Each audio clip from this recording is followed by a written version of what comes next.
Hi friends, welcome to lucky with vlogs. ನಾನು ಲಕ್ಷ್ಮಿ.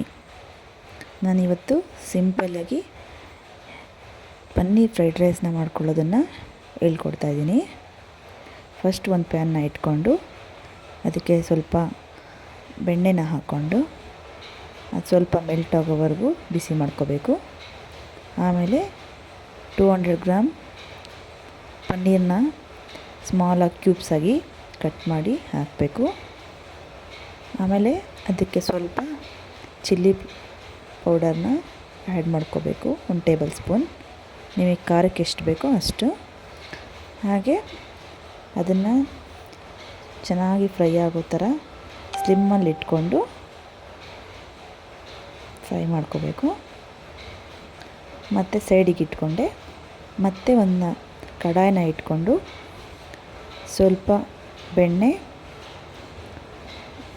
ಸ್ವಲ್ಪ ಎಣ್ಣೆ, ಬೇಕಾದರೆ ಫುಲ್ ಬಟರ್ನ ಹಾಕ್ಕೋಬೋದು.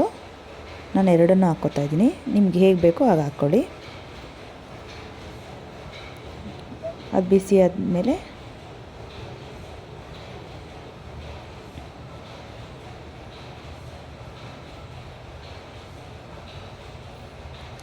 ಸ್ವಲ್ಪ ಶುಂಠಿ ಮತ್ತು ಬೆಳ್ಳುಳ್ಳಿನ ಸಣ್ಣದಾಗಿ ಕಟ್ ಮಾಡಿ ಇಟ್ಕೊಂಡಿದ್ದೀನಿ. ಆದಮೇಲೆ ಸ್ವಲ್ಪ ಸ್ಲಿಮ್ಮಲ್ಲಿ ಇಟ್ಕೊಂಡು ಮಾಡ್ಕೋಬೇಕು.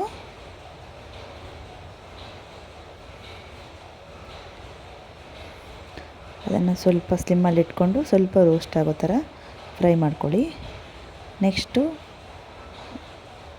ಒಂದು 4-5 ಹಸಿಮೆಣ್ಸಿನ್ಕಾಯಿ ನಿಮ್ಗೆ ಖಾರಕ್ಕೆ ಎಷ್ಟು ಬೇಕೋ ಅಷ್ಟು ಹಾಕ್ಕೊಳ್ಳಿ. ಮತ್ತು ಚಿಕ್ಕದಾಗಿ ಕಟ್ ಮಾಡಿರೋ 2 ಈರುಳ್ಳಿ ಇದನ್ನು ಹಾಕ್ಕೊಂಡು ಅದು ಚೆನ್ನಾಗಿ ಫ್ರೈ ಆಗೋ ಥರ ಬ್ರೌನ್ ಕಲರ್ ಬರೋ ಥರ ಫ್ರೈ ಮಾಡ್ಕೋಬೇಕು. ನೋಡಿ ಈಗ. ಆಮೇಲೆ ಕ್ಯಾರೆಟ್ 1 ಕ್ಯಾರೆಟ್ ತೊಗೊಂಡಿದ್ದೀನಿ, ಸ್ವಲ್ಪ ಬೀನ್ಸು, ಆಪ್ಷನಲ್ಲು, ನಿಮಗೇನು ಬೇಕೋ ವೆಜಿಟೇಬಲ್ಸ್ ಅದು ಹಾಕ್ಕೋಬೋದು. ಹಾಕಿ ಚೆನ್ನಾಗಿ ಮಿಕ್ಸ್ ಮಾಡ್ಕೊಳ್ಳಿ. ಅದು ಫುಲ್ಲು ಫ್ರೈ ಆಗೋದೇನು ಬೇಡ, ಸ್ವಲ್ಪ ಫ್ರೈ ಆದರೆ ಸಾಕು. ಈಗ ನೋಡಿ ಸಾಲ್ಟ್ ಹಾಕ್ತಾಯಿದ್ದೀನಿ. ಅದಕ್ಕೆ ತರಕಾರಿಗೆ ಎಷ್ಟು ಬೇಕೋ ಅಷ್ಟು ಸಾಲ್ಟ್ ಹಾಕಬೇಕು. ಹಾಕಿ ಚೆನ್ನಾಗಿ ಮಿಕ್ಸ್ ಮಾಡ್ಕೊಳ್ಳಿ. ಈಗ ಲಿಡ್ನ ಕ್ಲೋಸ್ ಮಾಡಿ ಒಂದು 5 ಮಿನಿಟ್ಸ್ ಬೇಡ, ಒಂದು 2 ಮಿನಿಟ್ಸ್ ಆದರೆ ಸಾಕು. ನೋಡಿ ಈಗ ಫುಲ್ ಬೇಯೋದೇನು ಬೇಡ, ಅರ್ಧ ಬೇಯಿದ್ರೆ ಸಾಕು. ಮತ್ತು ಲಾಸ್ಟಲ್ಲಿ ಕ್ಯಾಪ್ಸಿಕಮ್ ಹಾಕ್ಕೋತಾ ಇದ್ದೀನಿ. ಕ್ಯಾಪ್ಸಿಕಮ್ನ ಕ್ಯಾರೆಟ್ ಮತ್ತು ಬೀನ್ಸ್ ಜೊತೆ ಹಾಕಬಾರ್ದು, ಬೇಗ ಫ್ರೈ ಆಗಿಬಿಡುತ್ತೆ ಅಲ್ವಾ, ಅದಕ್ಕೆ. ಈಗ ನೋಡಿ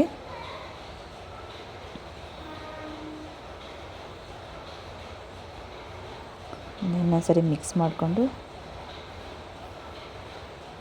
ಪೆಪ್ಪರ್ ಪೌಡರು ಒಂದು ಅರ್ಧ ಟೇಬಲ್ ಸ್ಪೂನ್, ಗರಂ ಮಸಾಲೆ ಒಂದು ಅರ್ಧ ಟೇಬಲ್ ಸ್ಪೂನ್ ಹಾಕಿ ಮಿಕ್ಸ್ ಮಾಡ್ಕೊಳ್ಳಿ.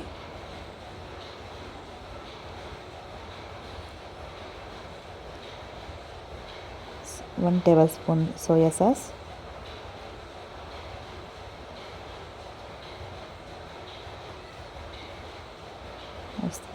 ಸಾಸ್ಗಳು ಹಾಕಬೇಕಾದ್ರೆ ಗ್ಯಾಸ್ ಸ್ಲಿಮ್ಮಲ್ಲಿ ಇಟ್ಕೊಡಿ, ಇಲ್ಲಾಂದರೆ ಸೀದೋಗ್ಬಿಡುತ್ತೆ. ಟೊಮೆಟೊ ಸಾಸ್,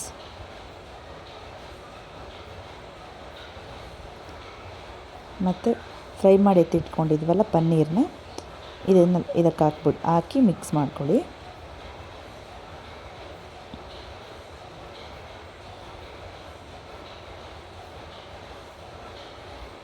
ಅದೇನು ಬೇಯೋದು ಬೇಡ, ಆಲ್ರೆಡಿ ನಾವು ಬೇಯಿಸಿರ್ತೀವಲ್ಲ. ಈಗ ನಾನು ರೈಸ್ ಮಾಡಿ ಎತ್ತಿಟ್ಕೊಂಡಿದ್ದೆ, ಅದನ್ನು ಹಾಕಿ ಮಿಕ್ಸ್ ಮಾಡ್ತಿದ್ದೀನಿ. ಲಾಸ್ಟಲ್ಲಿ ಕೊತ್ತಂಬರಿ ಹಾಕಬೇಕು. ಕೊತ್ತಂಬರಿ ಸೊಪ್ಪನ್ನು ಹಾಕಿ ಈ ಥರ ರೈಸ್ನ ಜಾಸ್ತಿ ಫೋರ್ಸ್ ಮಾಡಿ ಮಿಕ್ಸ್ ಮಾಡಬಾರ್ದು, ಎಲ್ಲ ಪುಡಿ ಪುಡಿ ಆಗಿಬಿಡುತ್ತೆ. ಲೈಟಾಗಿ ಮಿಕ್ಸ್ ಮಾಡ್ಕೊಬೇಕು. ನೋಡಿ ಹೇಗಾಗಿದೆ, ಇಷ್ಟಾದರೆ ಮುಗೀತು. ನೋಡಿ ಈಗ ಹೇಗೆ ಮಾಡಿದ್ದೀನಿ ಅಂತ ತೋರಿಸ್ತಾ ಇದ್ದೀನಿ. ಈಗ ಮಾಡ್ಕೊಳ್ಳಿ ಫ್ರೆಂಡ್ಸ್, ಸೂಪರಾಗಿರುತ್ತೆ ಟೇಸ್ಟು. ನನ್ನ ವಿಡಿಯೋನ ನೋಡಿದ್ರಲ್ಲ ಹೇಗೆ ಮಾಡಿದ್ದು ಅಂತ. ನಾನು ಮಾಡಿದ್ದು ನಿಮಗೆ ಇಷ್ಟ ಆದರೆ ಪ್ಲೀಸ್ ಒಂದು ಲೈಕ್ ಮಾಡಿ.